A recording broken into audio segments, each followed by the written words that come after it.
Real true education, not fake news. It's the 4th of October 2020.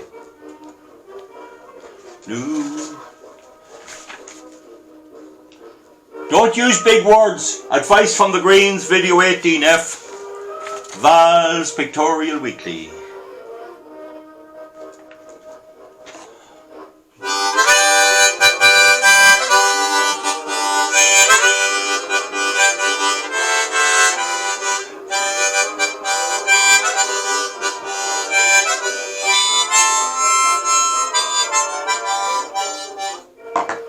I have to play the mouth organ, otherwise they ban me for copyright.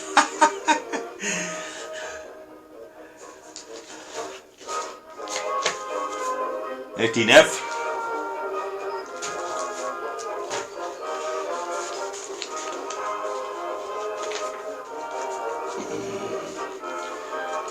Clare Senator Roisin Garvey.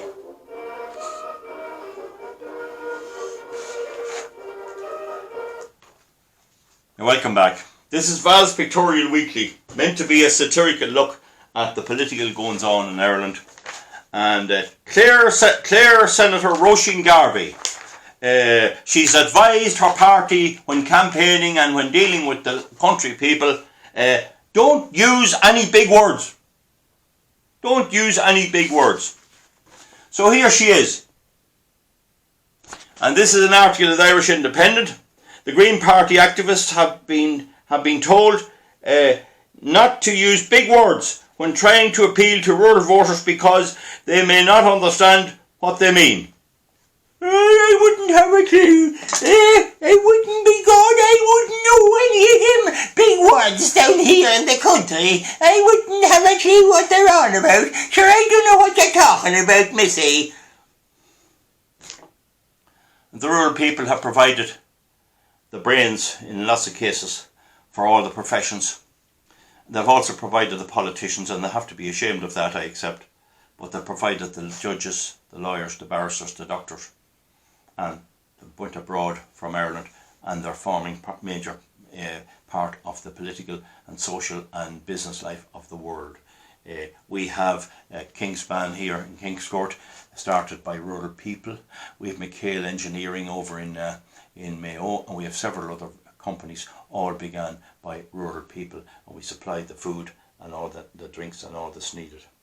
And yet, don't use big words, because we're not up to understanding them.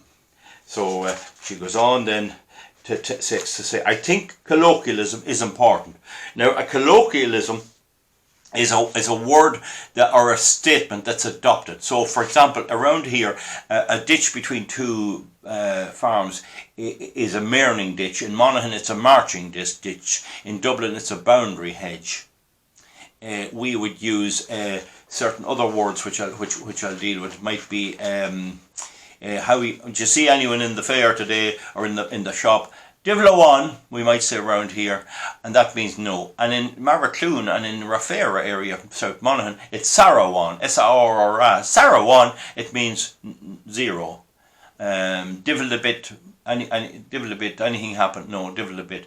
And there's several other examples I'll think of as I go ahead. We might call the car, oh, that yoke there, she's going all right. Oh, you bought a new yoke. Y-O-K-E. There's no real relevance to a dictionary meaning, but that's a colloquialism. But she says you need to use these colloquialisms. So now they're going to have to train the Green Party candidates in how we speak. Mr. Garvey also advised members to wear the Clare jersey when they're going to hurling matches. Right? And them trying to drive the people out. The County Clare is destroyed with wind energy. There's only a few of the good tourist places left, and they're going to do more and destroy that whole beautiful area. So anyway, she goes on like that. Now, what she says is they're struggling to get the rural voter. They're struggling to get the rural voter outside the big cities. And they talk about the anti-green narrative. Now, the word narrative means the story. So whereas we would around here say, hey Johnny, what's the story up there with that thing that happened, that chimney that fell down? Oh, he'll tell you, I don't know, or I do know, he'll tell you what it is. But in America, they use this dictionary word, the narrative, and it's creeping into parts of the cities as well. This is the narrative. And it just means the story, that's all it means. And so she's all about this. So they'll have to come down here, and when they start talking to narratives, oh, we won't know. They think I wouldn't know the meaning of narratives, right? Would they know the correct treatment for a cow with mastitis? Or how to identify grass tetany, or anything. You know, this is the type of thing. We know what grass tetany is. We know what red water is, and we know all about it, and we know what we have to know. And some of us know both, right? But this is it anyway. Get to know the narrative. Now, get to know the colloquialisms, the way they speak. For example, a youngster around here is a gossan. It's an Irish word. And in Monaghan, it's a caddy. Just different ways, and over the west and everywhere it's slightly different. Now, she says they're struggling anyway to get the rural vote, and of course it's my job to make sure they get less of any vote. Now, she says, don't be talking about carbon this and carbon that and climate this and climate that. Don't give them any statistics. So you can see straight away that one of my approaches to beating these people is the use of mathematics and statistics. They don't want it because they're lying to us. I know that Eamon Ryan knows very well his cold case has nothing good in it, but there's a vote in it. It gets him elected and he gets a seat out of it. He knows that. Some of the Greens mightn't. Now, another big word, or another word that's used in modern America, comes from a play and a film and a few things about gaslighting. Just to tell you what it is, it comes from this film where this husband was abusing his wife, and he used to keep turning down the gas light a little bit every day, and she was eventually nearly in the dark, and he'd keep telling her, "Oh no, darling, it's not dark at all. It's just you that imagines this." So they try to condition you into thinking that you're losing your memory. Clint Eastwood had it in some of his films. Don't piss down my back and tell me it's raining. And this is the thing, but this is so alien to country people. They're like the people here in Cavan and Monaghan and Meath. We wouldn't be coddled with that 1 second. We wouldn't be fooled by that out baloney. And so that word gaslighting means a type of psychological abuse that leaves survivors questioning every memory. This is done with people who are abused and kids who are abused and everything else. They try to tell you it never happened. So that's a modern word that creeps in. And I know these words because I lock horns with these creeps on social media, on discussion forums. And this always comes in. And another thing that comes in is drug words. I wasn't able to follow them sometimes. And they'd all know the word and I wouldn't. They're all junkies. All junkies. Now another word is a meme. Another word. Oh, a meme. Just means a fad. Just means a fad. Fad was good enough. I think it developed in America. And we use the word codding.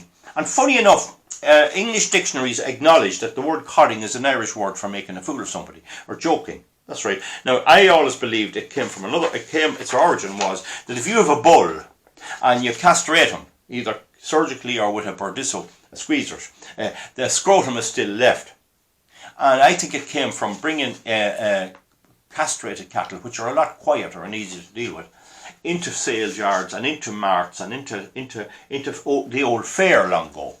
And someone would buy him thinking he was a bull and bring him home to the cows, and he'd end up with no calves. So you're codding me. And the word for the scrotum of a bovine animal is a cod. C-O-D. That's what it is in my area and is in most of the country. So that could be where that came from. Now, she worked with travellers. She worked with the travelling community. She doesn't tell us what she done. Was she washing for them? Was she a house servant with them? Or was she talking down to them? Or what was she doing? But she learned a wee bit about them. You know, the travellers have their own words. For example, the Gardaí, or the police in traveller terms, is usually called shades, S-H-A-D-E-S. I don't know where it come from, and they have several other words like that pop up. And Billy the Kid was reckoned to be the breed of a Limerick-based traveller people, and he had certain of those words as well, and nobody could know what he was talking about. But I digress on that. But anyway, she mixed around with the travellers, so she knows all about the rural community, including the farmers and including the rural community. She's an expert. But she advises them to talk about flowers. cattle. You got to talk about cattle. That'll be interesting. And and robins and sparrows, the robin and sparrow bird. And this is the party that's killing the wild birds with their wind turbines. And there used to be a bird in Ireland called the red grouse, and he was a special species, and they're in Scotland. And they live on the isolated, high, wild moors up there, and they're an endangered species. And they've now plastered all those hills in Scotland, and they're starting here with wind turbines, massive big wind turbines, which drive the whole lot out. And there used to be a wee bit of turf cutting there, and that had caused the heather to grow in. And these birds were beautiful birds. I think one of the most iconic and lovely birds you could possibly come to. Now I paused the camera there, folks, just to show you. This is actually a stuffed grouse. That's a grouse. They're a beautiful bird. Now he's dusty because he's up in the attic. Now if you see there's feathers down to his feet. Do you see that? Feathers down to his feet. This fellow was shot about I'd say 50 years ago by an old sportsman that lived over in Swanlinbar area, Bombay. That's a grouse. Okay, beautiful bird, beautiful head. This side of him is a wee bit better, and lovely bird. Just show you that for an interest. I happen to have him. I was given that by that old man. And so anyway, she goes to now. And they're destroying that whole environment. There is no sympathy for those birds. They're being wiped out. They'll be gone altogether. And they're trying to drive them into the sea blue mountains, their windmills and their pylons and everything else. And this is what they're doing. Now, she says, wear the green jersey when you're going to hurling matches. Go to hurling matches and that'll win them over, right? And talk to the local priest. Get in with the local priest. Be seen to be mixing with the local priest. Oh, hello, Father. He might very well ask you, why are you supporting abortion? See the way they're so vulnerable. These people can be slaughtered if the right people gets at them. And dividing communities with windmills. We have round here, and it's the same everywhere, greedy farmers or maybe starving farmers that's no good at farming take the windmills on the land, and then the neighbours have to suffer from them. And that's dividing communities. So again, going into the priest to solve that. She says we're freaking out about the carbon tax. We're freaking out. Yeah, we are actually freaking out. And but she says tell them it'll pay for biodiversity. Again, we're back to the birds. So it'll pay for biodiversity. I should tell them some old story, sure, it'll be alright. And she says it'll help to combat fuel poverty. Now, it was announced during the week, in the last 2 weeks, that the PSO levy, that's a separate levy on the electricity bill to pay for wind energy. And they have finally admitted it's to pay for wind energy. It used to be they wouldn't admit it. The Eamon Ryan and the Green Party said wind energy bring down the cost of electricity. That was a direct and deliberate falsehood. So it's gone up. It was €30 per year per household. It's gone up to 84. It's gone up 54 euros. And this is supposed to help to combat fuel poverty by putting a carbon tax on. So if the carbon tax is meant to combat fuel poverty, why are you putting another tax on the electricity bill? They're wide open on this. Oh, sure, 2.5 litres. They're going to crack a huge tax on fuel. Now, our economy is severely hit by coronavirus. It's severely hit by coronavirus. And now, one of the little advantages of that is cheap fuel. And they're going to take that, right? They're going to take that away. So we never can have any of our own money. We never can have anything. If we have any little relief, it's snapped. So she says a 2.5 litre tax on fuel, a 2.5 cent tax per litre tax on road fuel will help to pay to insulate homes. So you drive your car and you're insulating someone's home. I mean, why not let them insulate their own home? Why should the motorist pay to insulate homes? Did anyone ever ask her that? They're paying $6 billion in this country to NGOs like Oisin Coughlin's Friend of the Earth and a lot of other things. He just said, "Oh, we'll set up an old Friends of the Earth," and he doesn't have to work. He gets 400,000. That was a few years ago. A few of them, and it's not all to himself, but they get a nice bit of our money. Meanwhile, people are sleeping on the streets. So they also talk to farmers. What about I have a letter here to reduce my livestock? I went into the market in Kingsford yesterday, the waning sale, and I saw a couple of nice little cattle, little bulls, and I bid on them and I managed to get 3 that I liked, and I have them home. And when I had them home, a friend of mine from Dublin, "Where are you at today?" And I said, "I bought 3 wee cattle." "I thought you were supposed to get rid of them." And then I suddenly thought, I have a letter here telling me to get rid of cattle. Now, I mightn't be in that big a trouble because I did sell some older cattle, but it just shows you that come talking to me and telling me how to run my farm, that if I see a bargain and if I have plenty of grass because it was a good year of grass and a lot of silage, I can't buy a few extra. See, this is what they're trying to do to us. Now, of course, they're globalist left-wing. You know that. They're a globalist left-wing party. And they have very little support anywhere. They always get in by the back door. But the problem is Fine Gael, Fianna Fáil and Sinn Féin are all mad in love with them. They'll go along with it. They love it. Now, there's another article here in I think it's something news. I don't know what it is. It's an article on the net. It's right anyway. It's some kind of a news article. Clare FM. It's Clare FM. It's a report. Sorry, that's Clare FM. Roisin Garvey. She turned round and she insulted Catherine Martin, the Green Party. I think she's a minister or a half minister. Junior minister, whatever. I mean, they wanted to hire 17 advisors on the taxpayer. So that'll tell you that they're not confident to do it themselves. And this comes in coronavirus as well. Who's advising them? So the thing about it is that there's a disciplinary inquiry within the party about something she said. Look, I'll find out later what it is. But anyway, she had to apologise, and she's apologised, and she's invited the Martin one down to Clare on a holiday, and she's going to go. My namesake Martin, I'm Martin as well. We've me on Martin. Oh my God! Oh, put me hat on inside out.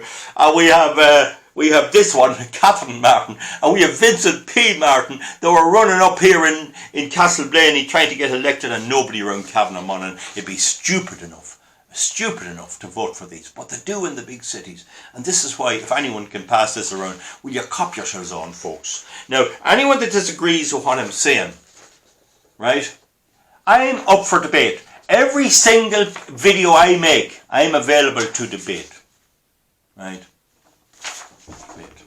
Don't give me any statistics, he says. I'll tell him the carbon tax will be alright. He's freaking out.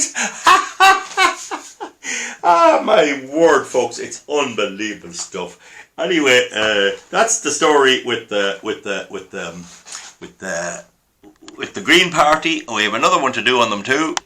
Just pausing there to get my computer ready. It's not so much that they are wrong. It's that the idiots vote for them, and they get the full coverage on the media, and they just think down in the country, farmers and all this are idiots, that we're uneducated.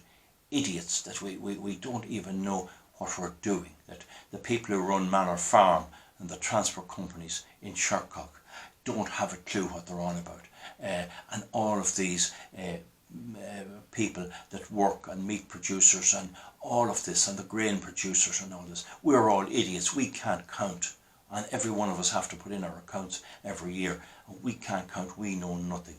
This is their view, and this is what they're thinking about. So folks, if you agree, give a comment underneath, and if you're giving a comment, make it logical. There's no point writing 3 words. I won't know what it is. I won't respond. You have to make it sensible.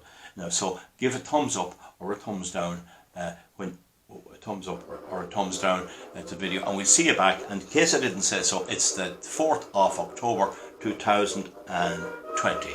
Bye.